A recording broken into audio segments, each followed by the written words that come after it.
बिस्मिल्लाहिर्रहमानिर्रहीम। अस्सलाम वालेकुम नाज़रीन, मैं हूं मोहम्मद ज़ुबैर। शुक्रिया परवरिश और तरबियत का मुसन्निफ़, पेरेंटिंग कोच और कॉर्पोरेट ट्रेनर। नाज़रीन, मेरे एक दोस्त हैं, उनके बेटे की स्कूल में पेरेंट टीचर मीटिंग थी। उनकी मदर भी चले गई। जब मीटिंग स्टार्ट हुई तो एक टीचर ने उस बच्चे की माँ से कहा, यानी मेरे दोस्त की वाइफ से कहा कि भाई आपका बच्चा बहुत शरारती है, बहुत तंग करता है, बिल्कुल भी फोकस नहीं है, हमें उसने तंग करके रखा है, परेशान आ गए हम आपके बच्चे की वजह से। जब ये सारी बातें उन्होंने सुनी तो पहले तो वो बहुत गौर से सुनते रहीं।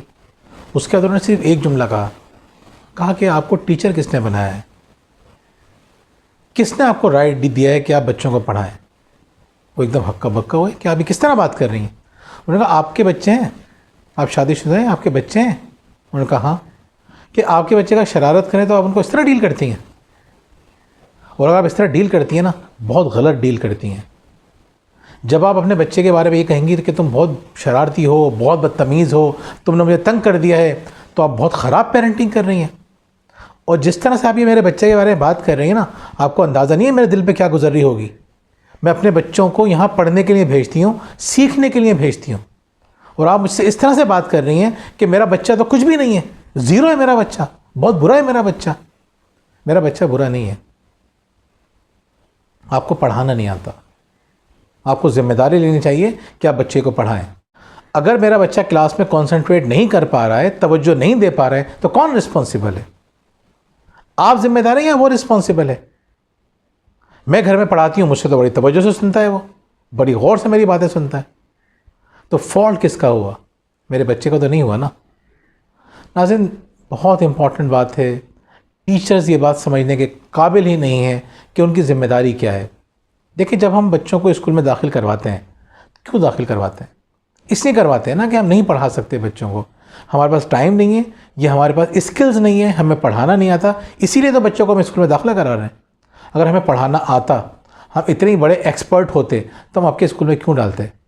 फिर आप टीचर हैं, टीचर का काम क्या होता है? पढ़ाना, मुतासिर करना, उसकी तालीमी सरगर्मियों में उसकी बेहतरी लाना, उसके अखलाक व किरदार में बेहतरी लेकर आना। क्यों?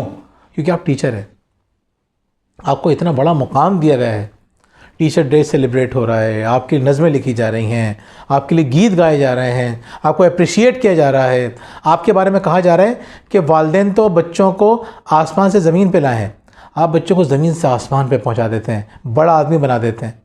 और आप ये बात कर रही हैं कि या आप ये टीचर ये बात कर रहे होते हैं कि हम तो कुछ कर ही नहीं सकते, सारा ब्लेम वालिदैन के ऊपर डाल देते हैं। लेकिन दो बातें समझनी चाहिए हम सबको, वालिदैन को भी और टीचर्स को भी।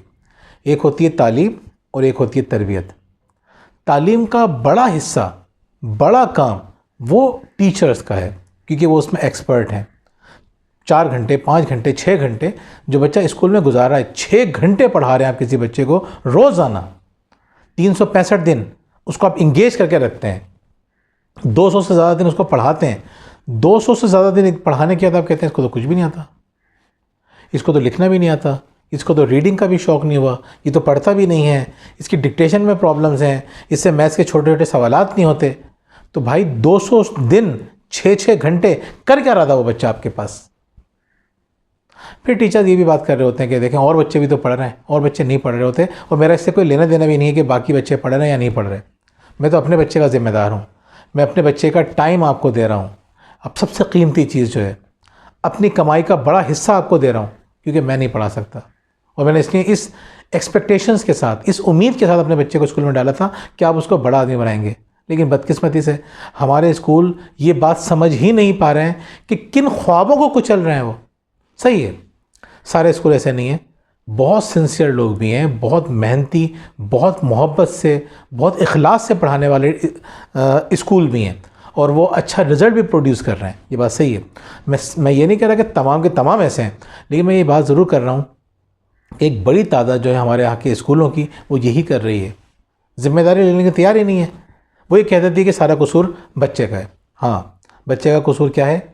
अब अगर बच्चा घर से आया है आपके पास, तो उसकी जो इखलाकी तरबियत है, वो बड़ी ज़िम्मेदारी जो है वो वालिदैन की है। सही है, बच्चा बुरी चीज़ें स्कूल से भी सीखता है, लेकिन उसके बावजूद वालिदैन को इतना इंस्पायर कर देना चाहिए बच्चे को कि कम से कम उसकी वैल्यूज़ तो बिल्कुल क्लियर होना चाहिए ना, इनटेक होनी चाहिए। उसकी वैल्यूज़ तो बिल्कुल वाज़ेह होनी चाहिए ना। अगर उसकी वैल्यूज़ वाज़ेह नहीं है तो इसमें बड़ा हाथ वालिदैन का है, तरबियत का बड़ा हाथ वालिदैन का है। स्कूल भी इसमें अपना हिस्सा अदा करता है, जाहिर सी बात है।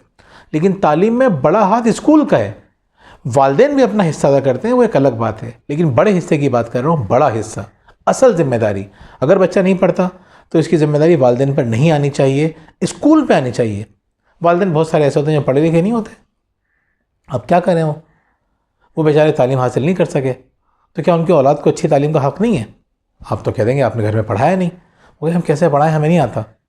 फिर तालीम जो पहले थी वो नहीं है। फिर माएँ इतनी बिज़ी होती हैं वो घर में नहीं पढ़ा पाती।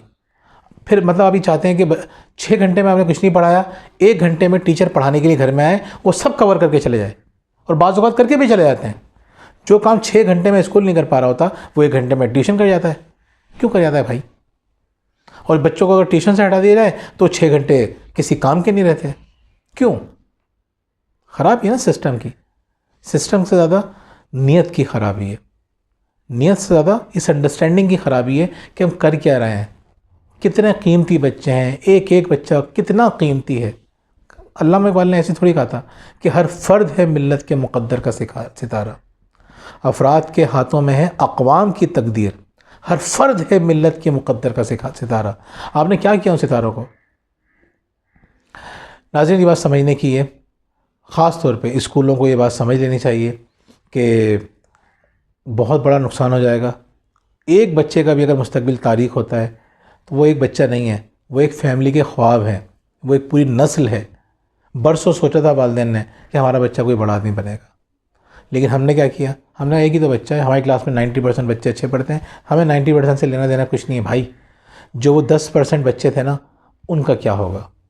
लेकिन दूसरी बात मैं आपको फिर यहाँ बता दूँ, अगर स्कूल वाले ये बात नहीं समझते हैं, अच्छा जब आप स्कूल जाएँ तो आपको इतना सख्त रवैया नहीं अपनाना चाहिए। आम तौर पे आप जो है वो बहुत कॉन्फिडेंस के साथ, बड़े एतमाद के साथ, आप लड़े बग़ैर अपनी बात रखें कि देखें अब तो ये इसका हल निकालिए ना, कोई हल निकालें। और ये तो ज़िम्मेदारी आपकी है। 6 घंटे बच्चा क्यों स्कूल में होता है तो वो क्या सीख रहा होता है? मुझे 1 साल का ज़रा ये तो बताइए। तो बच्चों उनके टीचर से या प्रिंसिपल से बहुत पोलाइटली बात कीजिए, लड़ने की ज़रूरत नहीं है। लेकिन मैं असल में जज्बाती हो जाता हूँ, जब मैं देखता हूँ बच्चों के साथ ज़्यादती हो रही होती है तो बाज़ औक़ात में थोड़ा सा जज्बाती हो जाता हूँ। लेकिन हकीकत बात ये है कि जब मैं भी स्कूल में जाता हूँ तो मैं भी इस बात का ख्याल रखता हूँ कि इस तरह से बात ना करूँ। सेकंड बात ये समझ लेना चाहिए वालिदैन को, अगर स्कूल नहीं कर रहे हैं काम अपना, तो आप बच्चे को स्कूल के रहमो करम पे नहीं छोड़ सकते। आप भी थोड़ा सा टाइम दीजिए, थोड़ी सी प्लानिंग कीजिए, ताकि आपका बच्चा अच्छा परफॉर्म कर सके, अच्छा काम कर सके। बच्चे हमारे ही हैं, ज़ाहिर सी बात है, तो हमें उनका ख्याल रखना पड़ेगा। और बच्चों का जो दर्द है वो हम ही समझ सकते हैं, और बच्चे आगे आके जो अच्छा करेंगे या बुरा करेंगे उसकी खुशी या दुख भी हमें ही होगा। तो सबसे पहले तो ज़िम्मेदारी हमें अपनी इस बात की लेनी है कि बच्चे किसी काबिल हों। सेकंड ये कि स्कूल वालों से भी आके बात करें, उससे डिस्कस करें अगर कोई प्रॉब्लम्स आ रही हो, और उनको ये बात किसी न किसी तरह कम्युनिकेट करें कि हम तो अपना काम कर रहे हैं, और हमें बताएं कि हम और मज़ीद अपना काम किस तरह करें। आप बताएं कि हमें क्या करना चाहिए, आप हमें कोई प्लान दीजिए कि किस तरह पढ़ाएं। लेकिन आप चेक एंड बैलेंस ज़रूर रखिए। चेक एंड बैलेंस नहीं रखेंगे तो आपके बच्चे का नुकसान होगा। ख्याल रखिए इन बातों का। इंशाअल्लाह हमारे बच्चे, हमारी आने वाली नस्ल बहुत ज़्यादा कंट्रीब्यूट करेगी, बहुत अच्छा काम करेगी। बहुत बहुत शुक्रिया। अल्लाह हाफ़िज़।